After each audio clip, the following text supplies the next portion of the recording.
अब हम अपना करेंगे CRS स्कोर कैलकुलेट और बेस्ड ऑन द स्कोर हम एक्शन लेंगे नेक्स्ट कि हमें क्या करना है।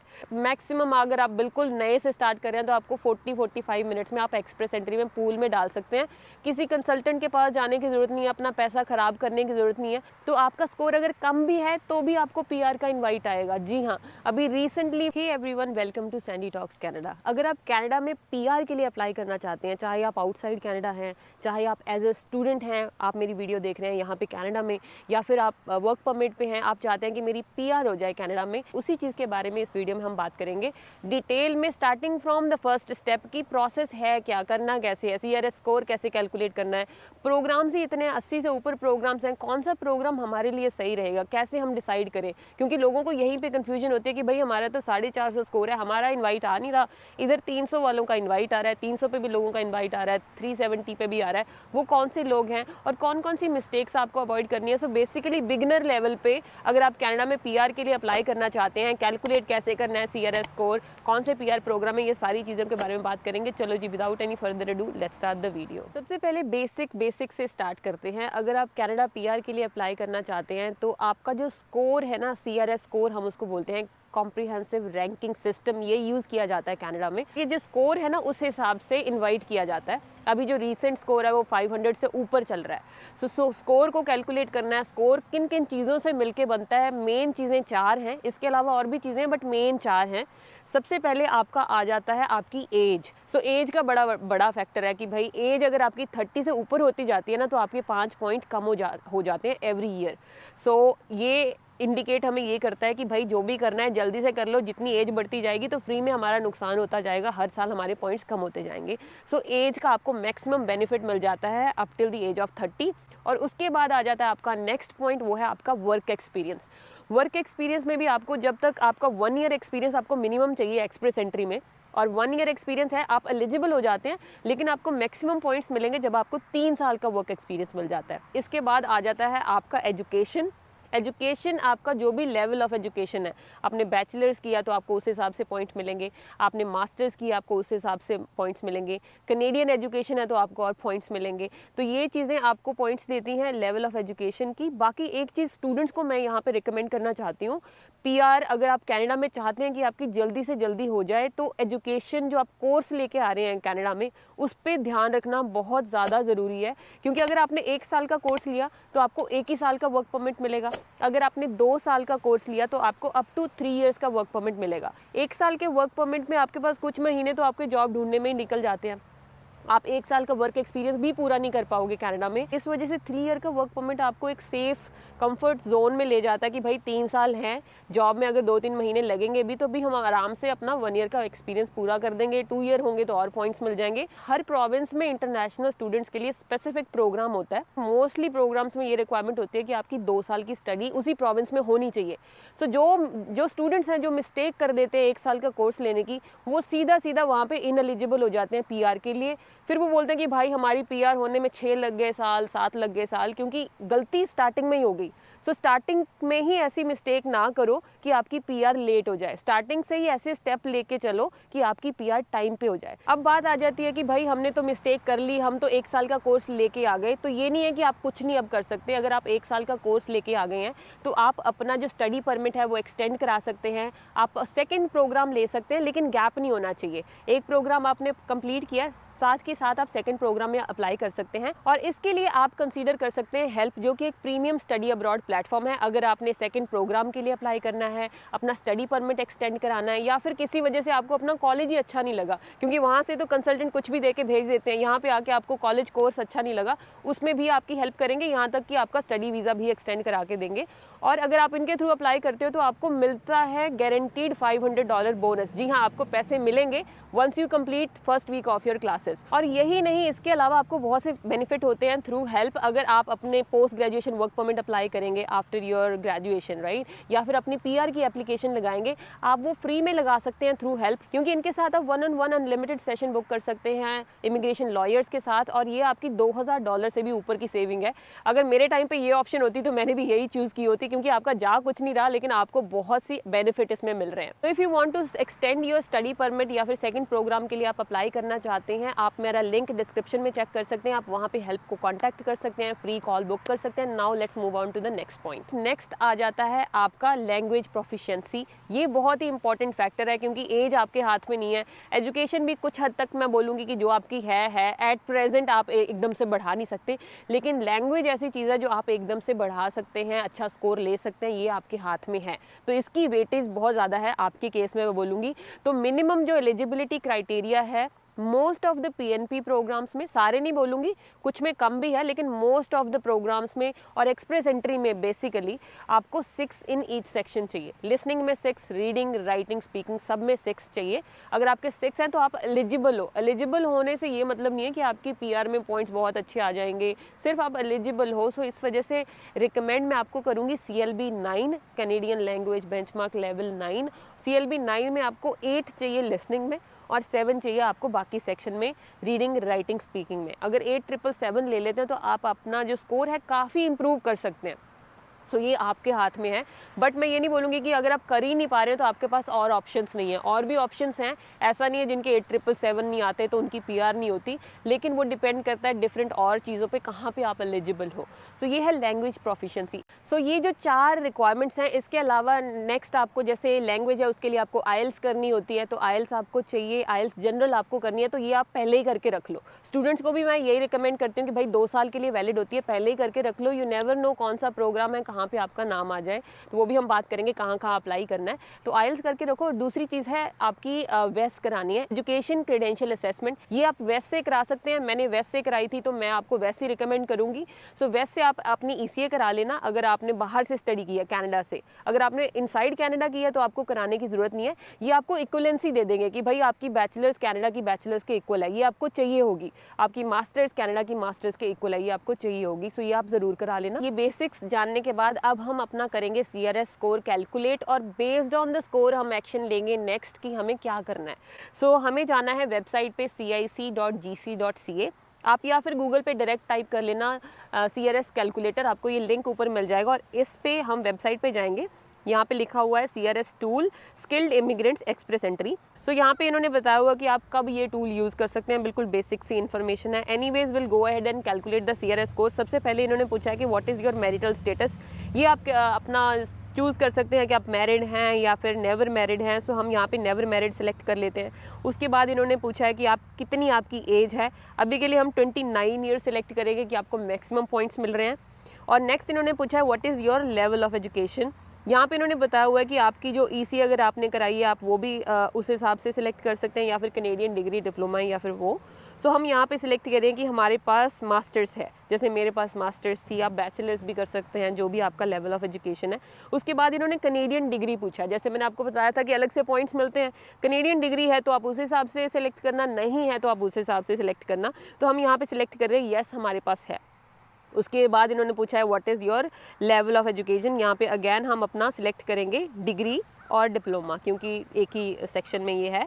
उसके बाद इन्होंने पूछा है कि आपके टेस्ट रिज़ल्ट वैलिड हैं। सो येस यहाँ पे क्लिक करेंगे। इन्होंने नेक्स्ट पूछा है कि विच लैंग्वेज टेस्ट आपने जो दिया है। सो जैसे मैंने आपको बताया था सेल्फ आइल्स, ये फ्रेंच के एग्ज़ाम है, TEF कनाडा और TCF कनाडा। हम यहाँ पे आइल्स सेलेक्ट कर लेते हैं। आइल्स में हम स्पीकिंग में ले रहे हैं 7, लिसनिंग में ले रहे हैं 8, रीडिंग में ले रहे हैं 7 और राइटिंग में ले रहे हैं 7। इतना आप रिकमेंडेड है कि आप अच्छे स्कोर के लिए इतना तो एटलीस्ट टारगेट करें कि आप ये इतना स्कोर ले लें। बाकी अगर नहीं आता है तो डोंट वरी, और ऑप्शंस की भी बात करेंगे। सो बाकी इन्होंने पूछा कि अगर आपके पास कोई और एग्ज़ाम है, जैसे कि अगर आपने इंग्लिश दिया, आपके पास फ्रेंच भी हो सकता है। तो बाकी नेक्स्ट यहाँ पे नोट करने वाली बात है, अगर आप फ्रेंच सीख लेते हैं ना, अगर आप सेकंड लैंग्वेज में अपना फ्रेंच डाल देते हैं तो आपके 50 पॉइंट्स बढ़ जाते हैं। और ऐसा नहीं है कि आपको फ्रेंच में बहुत ज़्यादा स्कोर लेना है। अगर आप फ्रेंच में जो है, जो मैं आपको स्क्रीन पर डिस्प्ले कर दूंगी, आप सेकंड लैंग्वेज के लिए इतना स्कोर भी ले लेंगे तो भी आपके 50 पॉइंट्स बढ़ जाएंगे। तो यहाँ पे उस हिसाब से आप जो है फ्रेंच एक्सेप्ट, तो उस हिसाब से आप सिलेक्शन कर सकते हैं, चूज़ कर सकते हैं। अभी के लिए मैं नॉट एप्लीकेबल लगा रही हूँ कि भाई फ्रेंच नहीं आती। और नेक्स्ट आ गया वर्क एक्सपीरियंस। वर्क एक्सपीरियंस भी यहाँ पे इन्होंने लिखा हुआ है कि टियर लेवल 0, 1, 2, 3 में आपका होना चाहिए। जो भी आपकी कैटेगरी है। सो आपको नॉक डिसाइड करनी है कि आपकी नॉक कौन सी है। अब मुझे बहुत से लोग ऐसे क्वेश्चन पूछते हैं कि सैंडी मुझे अपनी नॉक ही नहीं पता। यहाँ पे इन्होंने साफ साफ दिया हुआ है इसी लिंक के ऊपर कि अगर आपको नॉक नहीं पता है कि आपकी कौन सी कैटेगरी है, कौन सी नॉक है, फाइंड योर नॉक पे क्लिक करो। फाइंड योर नॉक पे क्लिक करेंगे, उसके बाद आपको ये बिल्कुल साफ बताया हुआ है कि भाई कैसे सिलेक्ट करना है। यहाँ पे जाके आप अपना नेक्स्ट अपना नॉक की सर्च कर सकते हैं। यहाँ पे आप डाल सकते हैं अपना जो ऑक्यूपेशन है। Anyways will go back. इसमें नॉक फाइंड आउट करने के बाद आप यहाँ पे सिलेक्ट करेंगे आपको कितने साल का एक्सपीरियंस है। अगर आपको 3 साल का एक्सपीरियंस आपको उस हिसाब से पॉइंट मिलेंगे, 5 और मोर का है तो आपको उस हिसाब से मिलेंगे। हम सिलेक्ट कर लेते हैं कि भाई जो कनाडा में है आपको सिर्फ 1 साल का एक्सपीरियंस है, या फिर 0 सिलेक्ट कर लो अगर कनाडा में एक्सपीरियंस नहीं है। अगर कनाडा से बाहर हो तो आपको 3 ही साल का एक्सपीरियंस चाहिए, उससे ऊपर तो आपके सेम ही पॉइंट है। सो अगर आप कनाडा से बाहर हो, 3 साल है एक्सपीरियंस या फिर 10 साल है, कोई फ़र्क नहीं पड़ेगा, आपको सेम ही पॉइंट मिलेंगे। सो आउटसाइड कनाडा का जो वर्क एक्सपीरियंस है वो है फॉरेन स्किल्ड वर्क एक्सपीरियंस, और उसमें हम 3 और मोर ईयर सेलेक्ट कर लेते हैं। ऊपर कनाडा वाले एक्सपीरियंस में हमने नन किया है, कोई एक्सेप्ट नहीं किया, मैंने सेलेक्ट नहीं किया एक्सपीरियंस। और उसके बाद उन्होंने पूछा है अगर आपके पास कोई सर्टिफिकेट या क्वालिफिकेशन या कनेडियन प्रोविंस से आपके पास है, सर्टिफिकेट ऑफ क्वालिफिकेशन, ये चीज़ें हमारे पास नहीं है इस टाइम पे, तो हम यहाँ पे करेंगे नो। उसके बाद आ जाता है आपका, अगर आपके पास LMIA है उसके भी पॉइंट्स मिलते हैं, आई गेस 50 पॉइंट्स होते हैं, I am not quite sure, but यहाँ पे भी हम कर देंगे नो। अगर आपके पास है तो आप येस कर सकते हैं। और उसके बाद आ जाता है कि अगर किसी प्रोविंस ने आपको नॉमिनेट किया है। अब आती है बात PNP की। जो PNPs होती हैं आपको नॉमिनेट करती हैं तो आपको 600 पॉइंट्स मिल जाते हैं। 600 पॉइंट मिलते हैं, वो आपके स्कोर को ऑफ कोर्स बहुत ऊपर ले जाते हैं और आपका इनवाइट आ जाता है PR का। अगर है तो येस, अदरवाइज़ नो, तो हम नो कर रहे हैं यहाँ पे भी। उसके बाद आ जाता है कि आपके जो स्पाउस वगैरह हैं उनकी आप डिटेल डालें। अगर आप मैरिड हैं तो वो आप डाल सकते हैं। अब यहाँ पे 2 चीज़ें होती हैं, स्पाउस ऐड करने से कई बार पॉइंट्स बढ़ जाते हैं, कई बार पॉइंट्स कम हो जाते हैं। वो डिपेंड करता है आपके स्पाउस की level of education, IELTS, age, ये सारी चीज़ें, और प्राइमरी एप्लीकेंट कौन सा है। तो ये चीज़ें आप अपना म्यूचुअल डिसाइड कर लेना किसको प्राइमरी बनना है, जिसके ज़्यादा पॉइंट बन रहे होंगे। और ये अकम्पनिंग और नॉन अकम्पनिंग का भी रहता है। अगर आपका स्पाउस आ रहा है आपके साथ, चाहे नहीं आ रहा, आपको डिटेल्स देनी है, अपनी जो कनाडा गवर्नमेंट को है बताना है। सो यहाँ पे मैं सिलेक्ट कर रही हूँ कि भाई हम मैरिड नहीं है, स्पाउस जो भी है, तो हम यहाँ पे लास्ट में कैलकुलेट करेंगे स्कोर। सो अगर हम स्कोर कैलकुलेट करते हैं, यहाँ पे इन्होंने बताया कि एज के तो पूरे पॉइंट्स आ गए हैं 110, लेवल ऑफ एजुकेशन में 135 पॉइंट बन गए हैं, एजुकेशन अपने इंग्लिश में भी आपके 124 बन गए हैं, और कनेडियन एक्सपीरियंस है नहीं तो 369 बने हैं। और उसके बाद अपना कनेडियन एक्सपीरियंस 0 डाला है तो टोटल हमारा बना है 369। उसके बाद बाकी वर्क एक्सपीरियंस मिलाया है, उसके 50 पॉइंट्स हैं, ये सारी मिला मिलू के 499 स्कोर बन गए हैं, क्योंकि यहाँ पे हमने बाकी चीज़ें येस की हैं मेरे हिसाब से, राइट। सो अगर मैं यहाँ पे जाके कोई भी चेंजेस करती हूँ, वैसे तो 499 स्कोर बन रहा है अभी के हिसाब से, अगर मैं यहाँ पे IELTS में थोड़ा सा भी कम कर देती हूँ, मान लीजिए बाकी सब सेम है, बस लिसनिंग में मैंने 8 बैंड के अलावा 7.5 लिए हैं, सिर्फ 5 पॉइंट कम लिए हैं, और मेरा स्कोर नीचे आ जाता है बिल्कुल 441 पे। सो यहाँ पे IELTS का इतना फ़र्क पड़ता है कि आपका स्कोर कितना इंक्रीज़ हो रहा है, कितना डिक्रीज़ हो रहा है। एनीवेज अब हम 2 सिनारियो लेके चल रहे हैं कि स्कोर बन रहा है 400 के करीब, और 400 में तो आप होप नहीं कर सकते कि कितना आपका जो ड्रॉ आएगा, क्योंकि 500 से ऊपर जा रहा है। अब हम देखते हैं कि हमारे ऊपर कितने लोग हैं और हम पूल में कहाँ पे स्टैंड करते हैं। सो हम इसके लिए ओपन करेंगे express entry rounds of invitation. ये आपको टाइप करना है गूगल पे तो सीधा आ जाएगा express entry rounds of invitation. अब यहाँ पे स्क्रीन पे मैं आपको डिस्प्ले कर दूंगी, आप देखो कि 440 हमने स्कोर कैलकुलेट किया था।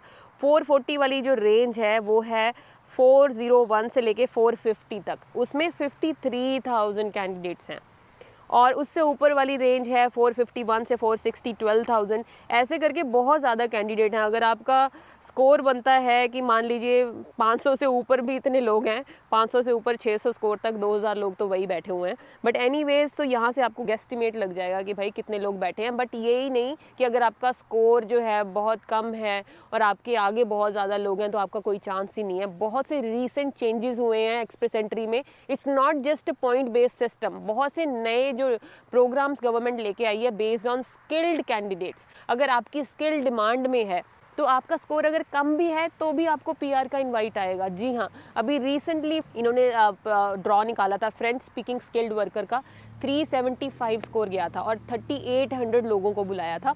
और सिर्फ फ्रेंच ही नहीं है, ऐसी 6 कैटेगरी इन्होंने बनाई है। हेल्थ केयर की बनाई है, स्टेम की बनाई है, science technology engineering and mathematics, French speaking skilled worker हो गया, ट्रेड का है, और अपना हेल्थ केयर और 1-2 और हैं। लेट मी शो यू, आप मेरी वीडियो भी देख सकते हैं, उसके ऊपर मैंने वीडियो बनाई थी जब इन्होंने लॉन्च किया था। इनकी ड्रॉ आने भी स्टार्ट हो गए हैं। सो अब हम ये जो कैटेगरी बेस्ड है ना, ये भी एक्सप्रेस एंट्री के अंदर ही आता है, कोई अलग से प्रोग्राम नहीं है। कैटेगरी बेस्ड नॉमिनेशन इन्होंने स्टार्ट की है। तो इसमें फ्रेंच लैंग्वेज पे अगर आप क्लिक करेंगे यहाँ पे, तो आपको एलिजिबिलिटी क्राइटेरिया मिल जाएगा कि कौन कौन से जो लोग हैं इसमें एलिजिबल हैं और कितना स्कोर चाहिए। हेल्थ केयर पे आप क्लिक करेंगे तो आपको पता लग जाएगा कितना एक्सपीरियंस चाहिए, और इसमें तो 1 साल का एक्सपीरियंस भी नहीं चाहिए, इसमें तो 6-6 महीने के एक्सपीरियंस पे भी लोग एलिजिबल हैं। और यहाँ पे इन्होंने सारी ऑक्यूपेशन दी हुई हैं। हेल्थ केयर में 35 ऑक्यूपेशंस हैं। कौन कौन एलिजिबल है? कायरोप्रैक्टर, जो डेंटिस्ट हैं, डाइटिशियन हैं, एजुकेशन काउंसलर हैं, और इसके अलावा licence practical nurses, massage therapy, ये सारे और भी 35 से ऊपर हैं कैटेगरी। सो ये सारे लोग एलिजिबल हैं। यहाँ पे ये भी बताया हुआ है कि कितना एक्सपीरियंस चाहिए। लास्ट 3 ईयर्स में आपको सिर्फ 6 मंथ का एक्सपीरियंस चाहिए, कम स्कोर होगा तो भी चलेगा। और उसके बाद आ गया स्टेम सेक्टर। स्टेम में इन्होंने बता रखा है 24 ऑक्यूपेशन दे रखी हैं, आर्किटेक्ट्स, सिविल इंजीनियर्स या फिर computer information system managers, computer developers, programmer, cyber security के लोग, डेटा साइंटिस्ट, डेटाबेस एनालिस्ट। ये नॉक कोड भी इन्होंने साइड बाय साइड दिए हुए हैं आपको, और इसमें भी आपकी एलिजिबिलिटी बताई हुई है। अगेन 6 मंथ का एक्सपीरियंस। और ट्रेड ऑक्यूपेशंस हैं, इसमें भी इन्होंने एलिजिबिलिटी बताई हुई है। 10 ट्रेड ऑक्यूपेशंस हैं। मशीन फिटर अगर आप हैं, एलिवेटर कंस्ट्रक्टर हैं, हीटिंग या HVAC का काम आपको आता है तो स्किल की यहाँ बहुत डिमांड है। कारपेंटर प्लम्बर की तो 300 पे भी ड्रॉ में इनवाइट पे आ जाता है नाम। कुछ नहीं करना, सिंपल एक्सप्रेस एंट्री में फ़ाइल डालनी है, और जैसे हमने स्कोर कैलकुलेट किया है ऐसे ही फ़ाइल बन जाती है। आधा घंटा लगता है मैक्सिमम। अगर आप बिल्कुल नए से स्टार्ट कर रहे हैं तो आपको 40-45 मिनट्स में आप एक्सप्रेस एंट्री में पूल में डाल सकते हैं। किसी कंसल्टेंट के पास जाने की ज़रूरत नहीं है, अपना पैसा ख़राब करने की ज़रूरत नहीं है। अगर आप जानेंगे कि प्रोसेस कैसे काम करता है, सब कुछ खुद से कर सकते हैं। नेक्स्ट आपका ट्रांसपोर्ट का है। अगर आप ट्रांसपोर्ट ट्रक ड्राइवर हैं, रेलवे ट्रैफिक कंट्रोलर हैं, इंजीनियर, डेक ऑफिसर्स, और भी एयर ट्रैफिक कंट्रोलर, ATC वगैरह, ये सारे हैं। ये सारे इसमें आ जाते हैं। इसमें भी 10 एंट्रीज़ हैं। और last but not the least agriculture. अगर आप एग्रीकल्चर से हैं, आपको एग्रीकल्चर का भी एक्सपीरियंस है, एग्री फूड ऑक्यूपेशंस में, इसमें भी 3 कैटेगरीज़ हैं। तो अगर आप बुचर, रिटेल एंड होलसेल में हैं, एग्रीकल्चर सर्विस कॉन्ट्रैक्टर या फिर फार्म सुपरवाइज़र हैं, ये 3 कैटेगरी हैं, और इसमें भी आप एलिजिबल हो सकते हैं अगर आपका ये नॉक कोड है। सो इट डिपेंड्स कि आप कौन सी कैटेगरी में आते हैं, तो इस हिसाब से अपना प्लान कर सकते हैं आप। बट मान लीजिए कि आपने ये स्टेप कर लिया, आपने एक्सप्रेस एंट्री में प्रोफाइल बना ली, आपको और कुछ नहीं करना है। आपकी ऑक्यूपेशन जो नॉक कोड आप डिसाइड करेंगे, उसी हिसाब से आपका कैटेगरी में अपने आप पूल में चला जाएगा। आपको स्पेशल कुछ नहीं करना है। लेकिन आपको नेक्स्ट प्लान बी आपका सोचना है। प्लान ए तो हो गया, आपने पूल में फाइल लगा दी, बट ऐसे नहीं कि वेट करते रहो ड्रॉ आएगा। आपको एक तो पता होना चाहिए, जैसे हमने डिस्कस किया, कि पूल में आप कहाँ पे हैं, कितना टाइम लग सकता है, आपकी कौन सी ऑक्यूपेशन है, कितनी डिमांड है उस चीज़ की। उसके अलावा आप बाकी PNP प्रोग्राम्स के बारे में भी जानो, जैसे कि AIP प्रोग्राम है, उसमें पॉइंट्स का तो चक्कर ही नहीं है। बहुत से और प्रोग्राम्स हैं जिसमें एम्प्लॉयर्स का भी हमें पता है, जैसे कि क्रिटिकल वर्कर पायलट प्रोग्राम है न्यू ब्रंसविक में, उसमें मैंने वीडियोस डाली थी। उसमें ये भी पता है कि कौन हायर कर रहा है। अगर आपके पास स्किल्स हैं, अगर आप वहाँ हायर हो जाते हैं तो आपकी PR उसके थ्रू हो जाएगी। सो बहुत से ऐसे PNP प्रोग्राम है, उसके बारे में रिसर्च करो। मेरे चैनल पे और भी वीडियोस पड़ी हैं, वो आप देख सकते हैं। आई होप ये आपको हेल्प करेगा प्लान करने के लिए। बाकी thank you so much for watching. I hope इस वीडियो से आपको हेल्प हुई होगी। अगर आप मुझसे कॉन्टैक्ट करना चाहते हैं, आप मेरे साथ 1-on-1 कॉल बुक कर सकते हैं। अगर आपको कोई भी क्वेश्चन है related to study abroad, career और लाइफ इन कनाडा, लिंक आपको डिस्क्रिप्शन में मिल जाएगा। You can also follow me on my Instagram. मेरी ID है सैंडी टॉक्स कैनेडा। टिकटॉक पे भी यही ID है, आप वहाँ पे फॉलो कर सकते हैं। वहाँ पे ज़्यादा इन्फॉर्मेटिव कंटेंट मैं जल्दी पोस्ट करती रहती हूँ। बाकी that's it. Thank you so much for watching. Please like this video if you find this helpful. अगर आप नए हैं इस चैनल पे, please subscribe the channel to support. Thank you so much. मिलते हैं अगली वीडियो में। Till then take care, bye bye.